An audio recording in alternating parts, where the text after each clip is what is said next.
Meteorólogos alertaron que un fenómeno del Niño moderado a muy fuerte podría desarrollarse entre 2026 y 2027.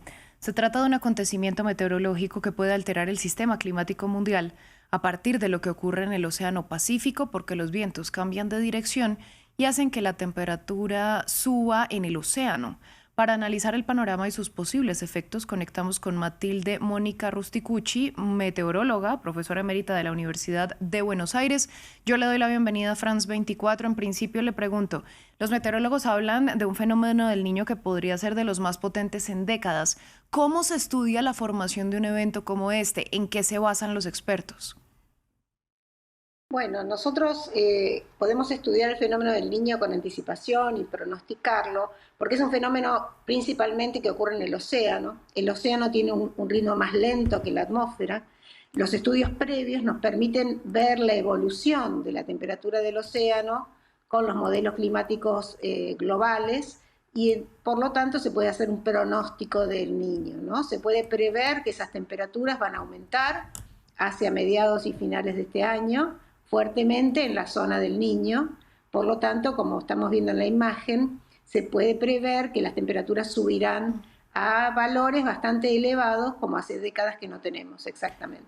No hablemos de lo que implica puntualmente un fenómeno del Niño. Generalmente se asocia con sequías y temperaturas altas, pero ¿puede traer otro tipo de fenómenos asociados?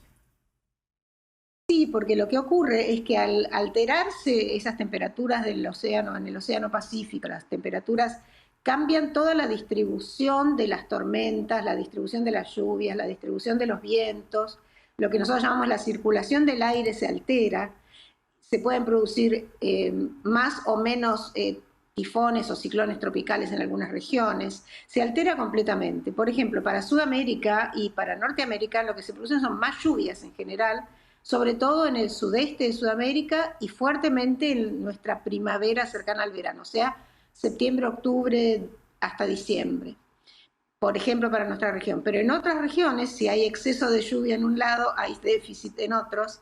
En la zona de Australia, por ejemplo, se producen normalmente déficit de precipitación, sequías intensas, olas de calor muy intensas debido a estas sequías, y en algunos años incendios importantes, ¿no? Asociados a estas sequías, por ejemplo. Bueno, entonces ya usted nos lo estaba mencionando, pero si podemos profundizar sobre las zonas que podrían verse más afectadas por este fenómeno. Sí, los efectos son bastante globales, fuertemente, por supuesto, en las zonas directamente afectadas como son América del Sur, América Central, porque se producen muchas más lluvias, en algunos casos deslaves, inundaciones importantes, y en el otro lado del Pacífico se produce déficit de precipitación, o sea, fuertemente falta de lluvia, mucho calor, olas de calor y sequías.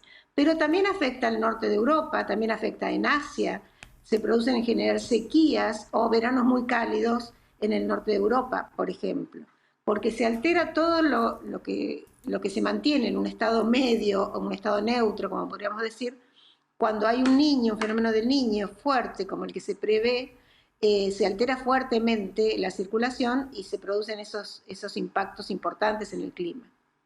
¿De alguna manera se pueden considerar consecuencias positivas en algunas zonas por un fenómeno como este? Depende de dónde. Si nosotros nos focalizamos en Australia ha sufrido, por ejemplo, fuertes sequías y olas de calor e incendios con niños anteriores. En el sudeste de Sudamérica, o sea, la zona del noreste de Argentina, Uruguay, sur de Brasil, Paraguay, toda esa región se vio afectada por fuertes inundaciones. En el último Niño fuerte, que fue el 97-98, o el que vino unos años después, hace 2017-2018 no fue tan fuerte, el impacto puede ser distinto, pero en general el impacto es muy fuerte. Zonas positivamente afectadas es raro, porque lo que ocurre es que se altera el clima habitual, se altera el clima normal del lugar, exacerbándose fuertemente hacia mucha lluvia o poca lluvia, mucho más de lo normal. Entonces, en general es difícil encontrar una zona que se vea positivamente afectada. De alguna manera, estamos hablando de un fenómeno del niño mucho más fuerte de lo que se ha sentido últimamente. De alguna manera, el cambio climático es en parte responsable de que estos fenómenos tengan una intensidad mayor.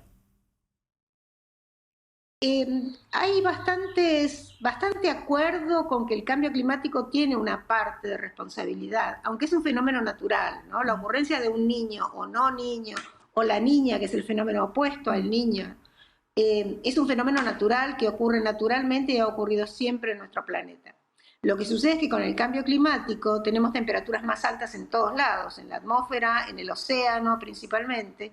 Entonces, ya las condiciones, ya partimos de una base más alta, de una temperatura más elevada. Mm. Entonces, al partir ya de una temperatura más elevada, en ese sentido se le adjudica al cambio climático cierta responsabilidad.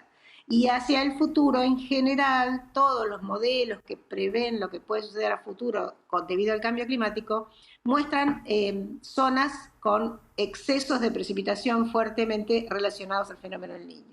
Cuando ustedes desde los institutos de meteorología hacen este tipo de recomendación, ¿le están dando la oportunidad a los gobiernos de que de alguna manera se preparen mejor para enfrentarlo?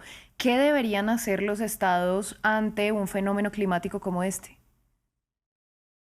Bueno, justamente es importante lo que mencionas porque es un aviso, ¿no? Estamos diciéndoles que estamos en el mes de mayo y que para mediados de año va a comenzar un niño, que para septiembre, octubre ese niño se va a intensificar, que hay altas probabilidades de que sea muy fuerte. O sea, les estamos dando todas las herramientas.